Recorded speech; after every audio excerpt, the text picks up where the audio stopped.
Hello, friends. Welcome back to Virtual Sunday School. This week, I am here in my office, and I thought I would tell our Bible story today with the help of this special box. Look at this box. So this in here, inside, is our Bible story. But before we open it, I kind of want to talk a little bit about the box itself. If you take a look at the box, you may notice that it's the color gold. Gold is usually a sign of royalty, of something really special, which means that what's inside this box is really special. And actually, it's called a parable. A parable were stories that Jesus would tell to his disciples. Parables were even worth more than gold because of the special lesson inside. This box also kind of looks like a present. I would say that parables are presents. They're gifts. They're gifts from God, and they're gifts for all of us because of how special they are. Parables are gifts that were given to us long ago, even before you were born and before I was born. And even if you don't know what it means, it's still a gift that's for you. It also looks like it's old. Like this box has been around for a really long time. And that kind of makes sense because parables are also really old. They're older than you, than me, even older than your grandparents. They're about 2,000 years old, which is longer than anyone who's still alive today. So they're really, really special. I'm starting to get really curious. What's inside here? Do you want to know what's inside? Let's find out. All right, so I went ahead and took the lid off the box over here, and the first thing in it is this brown underlay.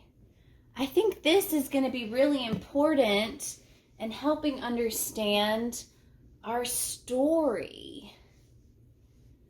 All right, so here is the first part, but I'm really not sure what this is trying to say, so maybe I should pull some more out of the box. So here we have another brown piece of fabric, but it's just one. Oh, look at that. It kind of looks like there's a crack going down the middle of the other brown. This kind of feels like a sack. It's really thick material. I think this is a road. It looks like it's going from place to place. I think these are the two places. So it looks like there's Jerusalem is here, and then here's Jericho.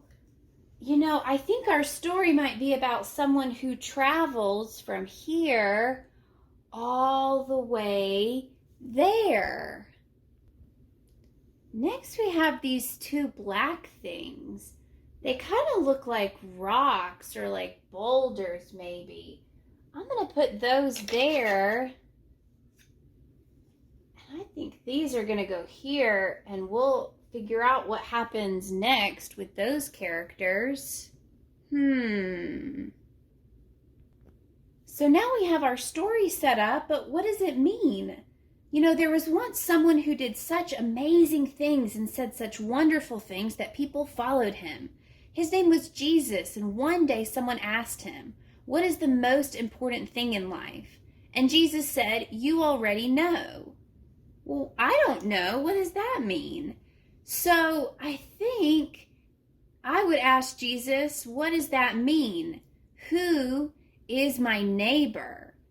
And Jesus didn't respond with an answer. Jesus responded with a parable. So I found this in the box, and I think this is actually our main character. He is a man from the city of Jerusalem, which is here. And so one day he decided to travel by himself. all the way to Jericho, which is that city over there. But once he got halfway there, all of a sudden, robbers came out from behind these rocks and they attacked him. So this man was attacked by robbers. They hurt him and they took everything he had and they left him by the side of the road, half dead. So you can see our poor friend, they took his clothes, they took everything, and he doesn't look as good as he used to. He's all bruised and beaten, and so they just left him there. But then the temple priest, this is a person who, that also means pastor. So he was a pastor of a church here in Jerusalem. And so he decided, he was a great priest of the temple, and he went on his way down the road from Jerusalem down to Jericho. And you would think that it was good news for our friend here, but when he went along his way to the place where the person who had been hurt and had everything taken from him, he saw the man there and he got scared. And so he moved along the side of the road and ran and got as far away from him as he could. So that first person didn't turn out to be so helpful. But here we have a second person. This is a person who actually worked with the priest. He was called a Levite.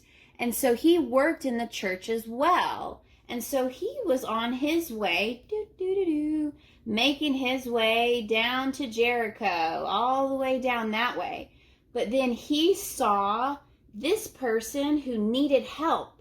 But he got afraid. He was afraid that if he stopped to help him, maybe more robbers would jump from these rocks, and get him. So he didn't want that to happen. And so he also ran and went all the way out of the way and did not help him. So we may be feeling kind of sad for our friend here who had two people already pass him and didn't help him. But luckily, we have a third person here. He was actually visiting from another country called Samaria. So he was not from Jerusalem. He was from a city somewhere away from Jerusalem and was traveling through. And so he actually had a donkey. And so he was riding his donkey down the road on his way to Jericho. Now, an interesting thing about this is this person from Samaria and this person from Jerusalem did not know each other, but the people of Samaria were taught to not like the people of Jerusalem.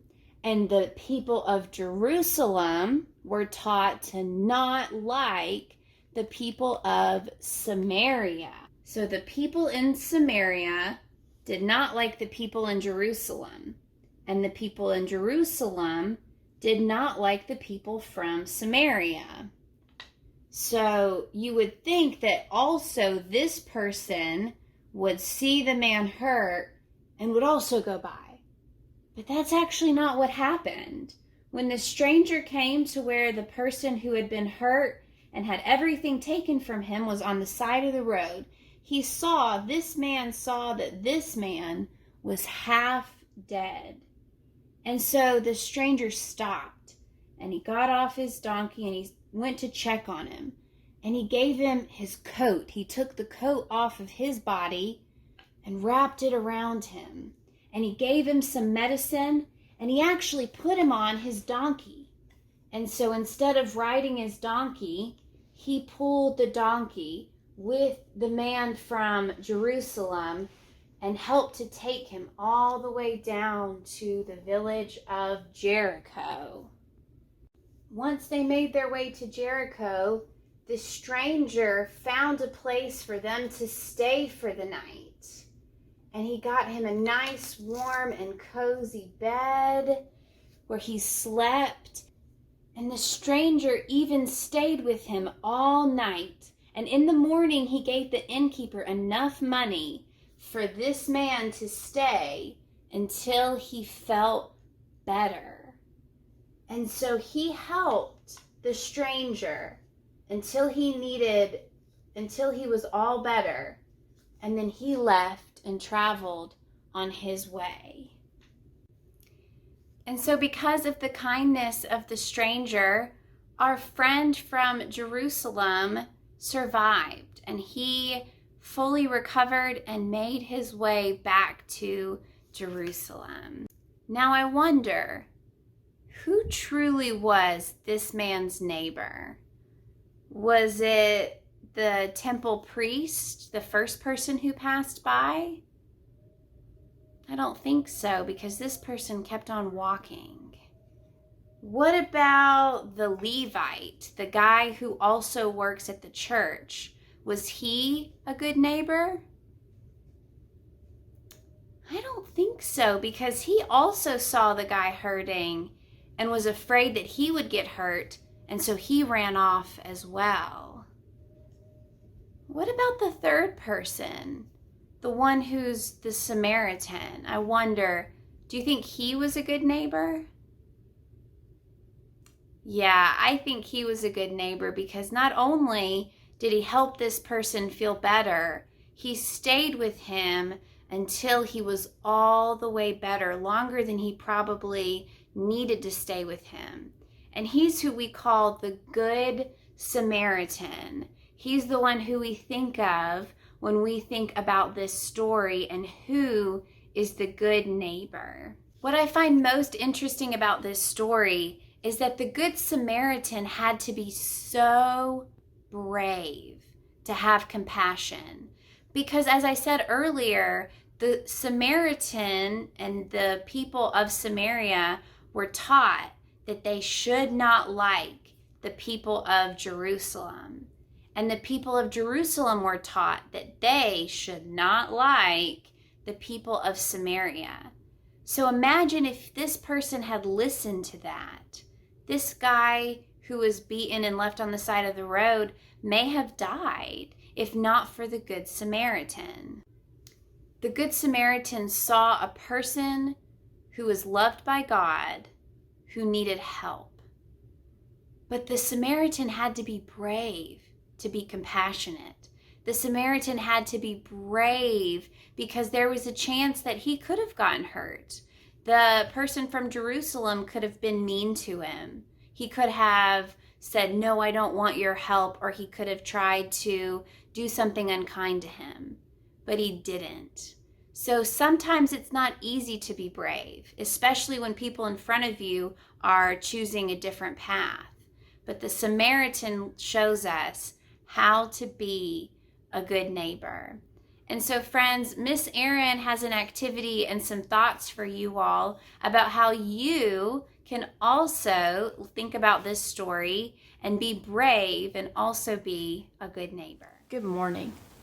When I think of someone being brave, I usually think of big actions I can see, like a superhero battling a bad guy or a firefighter rushing into a burning building to save someone. But today I want to talk about another kind of brave. This brave is smaller and quieter, and you might not be able to see it with your eyes. This is the bravery of compassion and listening to God and your heart.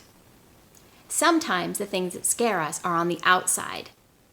Other times the things that scare us are on the inside that other people can't see, like being afraid of being lonely or feeling different.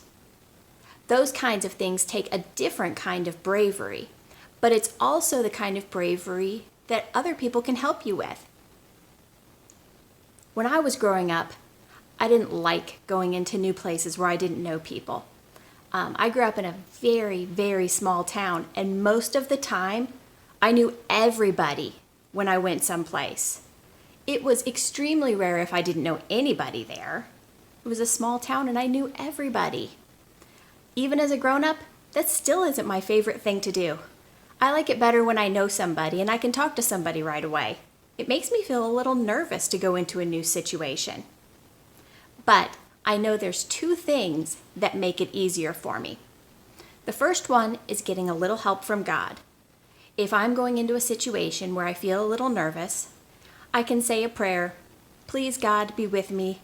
Help me remember that these people in here are just friends that I haven't met yet. Please help me not to be scared to talk to new people.